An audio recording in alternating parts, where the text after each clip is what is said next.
আব্বু আব্বু আমার কলেজের লেগে কিছু টাকা লাগতো। এই বেটা কদিন পর পর টিয়া লাগবো মানে তোর লেগে টিয়ার গাছ লাগাইছি, কদিন পর পর তোর টিয়া লাগবো? হ্যাঁ, মাসুমের পোলারও দেখ বাপের লোকে দোকানদারি করে, আর তুই তো কোনো কামেরই না। এরপর জসিমের পড়ালের পাশাপাশি কাম করে, তোর মতো সন্তান জন্ম দিয়েও দোষ করবি। বেটা তুই আর পর থেকে বেড়ে আমার কুফা লাগিয়ে রয়েছে, কোনো কাম ঠিক মতন করতে পারি না বেটা, খালি টিয়া চাস, খালি টিয়ার কি গাছ লাগাই?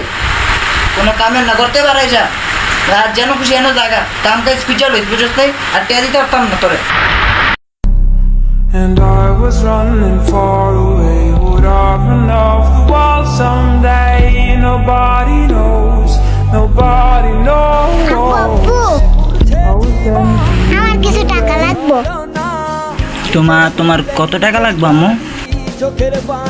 500 টাকা হইলেই চলবো, বান্ধবীর সাথে ঘুরতে যাবো। 500 টাকা হইব না আম্মু, 1000 টাকা নাও আর বান্ধবীর সাথে সুন্দর মতন ঘুরে। হ্যাঁ, আর তুই পর তোর তো অন্য টেয়া দেওয়া হইতো না, তুই কামাই করে লইস।